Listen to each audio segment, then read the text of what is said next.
So you love programming. Today we're going to talk about all the different roles that you can get in banking, at a hedge fund, or even at a technology company.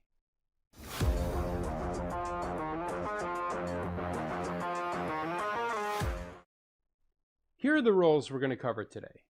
Working in IT in a bank, working as a strat in a bank, working as a quant in a bank, IT at a hedge fund, quant at a hedge fund, working at a big technology company, and working at a technology startup. Let's go through them all and cover the same topics, which are breaking down the role, pay, hours, flexibility and mobility, and education. To start off, IT and banking.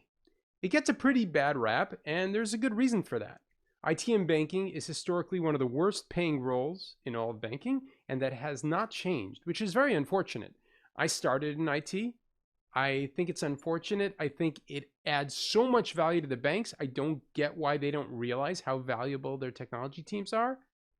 It feels almost like disrespect, honestly. And if anyone's a really good programmer, they're just going to leave. They're either going to move to the business side of finance or go to a technology company. So I think the banks need to wake up. The roles are very specific. So when you work in IT, you're part of a massive division of thousands and thousands of programmers, QA analysts, and project managers. And each person has a very siloed role. So your entire team might be responsible for building out the trading technology, let's say, for a certain desk. Within that team, there's QA, there's project management, there are developers, and each of those people has one assigned responsibility. You might be the developer responsible for the design and UI of a specific screen. It can get that granular. And your job is just to code it up and get that one thing taken care of. And if people complain about that one thing, it's your fault. It can feel a little boring. It can feel overwhelming because sometimes, even though it seems like a small thing, there's so much red tape and so many layers of code around it that it actually is a ton of work. So a little unfortunate. Pay's not good. In terms of most other industries, it's probably pretty good, but compared to other banking roles, it doesn't come close. The bonuses are really low compared to any industry, honestly. The base salary is pretty much in line with the lowest levels that you'll get as an analyst or an associate in banking. The hours are generally pretty good, unless you're responsible for releasing something, and let's say it's due in 2 weeks, and you don't think realistically you're going to have it done in time. You'll find yourself working late nights and weekends. That could happen. But usually that's either your fault or your team just needs to hire someone else. Flexibility is pretty good. You can move around to other technology roles within a bank or move over to the hedge fund, which is better. Education, generally you just need a bachelor's degree and that's about it. Working as a strat in banking. Now that's where things are a lot better. The problem is it's really hard to get those roles. Typically strats will work on the sales and trading desk and support them, or in other divisions, but supporting the teams. You're paid by the finance division. You're not paid by the technology company division, and you don't report to technology. So you're basically part of the business. You have to understand the business. If you're working on a sales and trading desk, you have to understand the sales, you have to understand the trades, you have to understand the portfolios, you have to understand what the team wants to see, and you're responsible for everything. The data, the reporting, the metrics, the analytics. You're basically the brains behind the operations. You get paid in line with everyone else on the desk. So that's amazing. Your hours are the same as everyone else on the desk, which usually isn't great, honestly. I was at my desk at about 6:45 every morning and left at about 6 p.m. Flexibility is incredible. You can move to IT, you can move to a hedge fund as a strat, you can move to a hedge fund as IT, you can move to a technology company. They're just amazing opportunities that open up when you're a strat in a bank.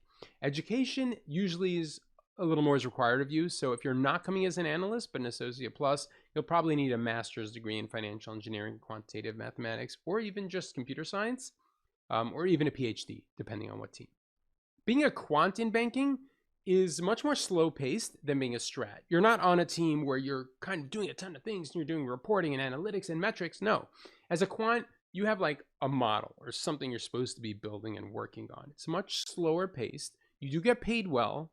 Your bonuses are pretty good. You're pretty much in line with the business. Your hours are pretty good. And your flexibility is great if you want to stay a quant.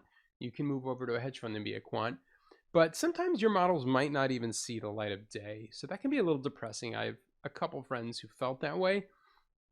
But even if your models do and make the bank tons of money, you're really not going to be reciprocated well for that in terms of pay. So it's an interesting role. I think it'll grow and develop, but it's much bigger at hedge funds, and we'll get there in a minute. Education, you need a master's degree in some sort of financial engineering or math finance role, degree, or a PhD. Hedge funds, if you're working in technology, very different, because usually technology teams at a hedge fund, I'm talking about a smaller hedge fund, not exactly a Citadel or 2 Sigma, the entire technology team will be 3 people or 4. So you'll be responsible for kind of everything. It's actually similar to the strat role at a bank, but the pay isn't quite as good. I would say actually it's kind of in line with strat at a bank, but at a hedge fund, you kind of expect to make more money, and you're not going to in this role.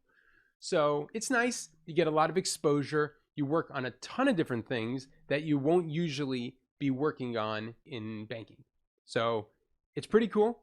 The flexibility, mobility, that's all great because you have a small fund where you know everyone. You even know the CEO personally. Now, to move to the business side, you always have to be pretty persuasive and prove that you understand the business very well. But if you can pull it off, then you could probably move anywhere within the hedge fund or to another hedge fund and get something a little closer to the business. Being a quant at a hedge fund, that's pretty much a swing or a miss. If your models don't work, you get fired. If your models do work, you do incredibly well. I have 3 friends who are making 7 figures at hedge funds, and they started not too long ago. They came in, their models were great. They immediately got promoted to portfolio manager. They're a quant portfolio manager. They have teams of quants reporting to them. They're doing amazing. Now, it's not something you can really prepare for because these 3 individuals are super smart. Like, I have a financial engineering degree. I could not be a quant at a hedge fund. I would fail miserably. I'm just not smart enough. So this is not something you can really plan for. If you're brilliant, sure, go for it, and you'll do very well.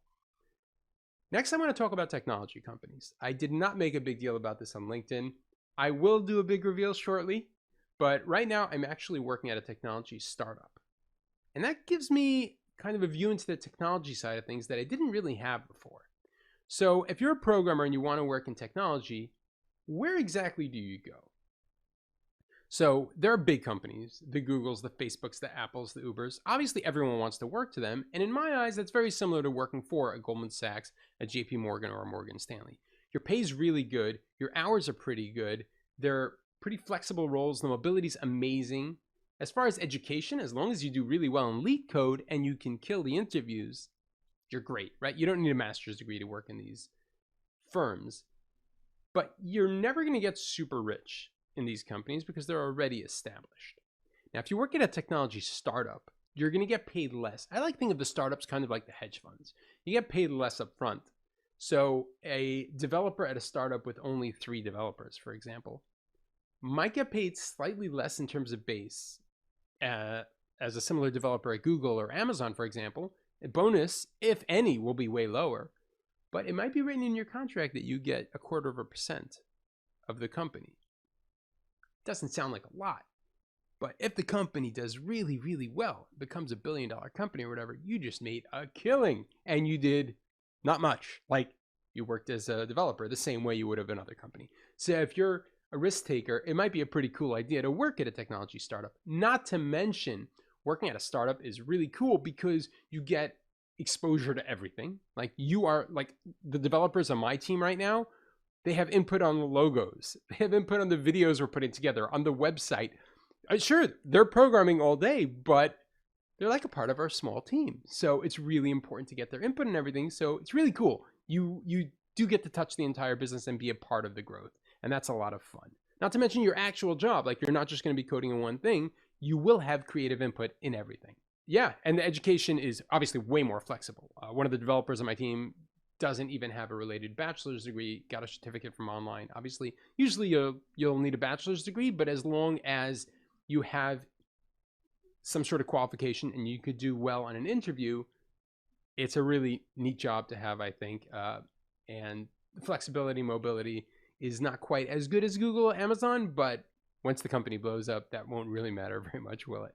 Anyhow, I hope you enjoyed this video. Please let me know in the comments if you did or didn't. And feedback or questions, anything you might have. I'll see you guys next week.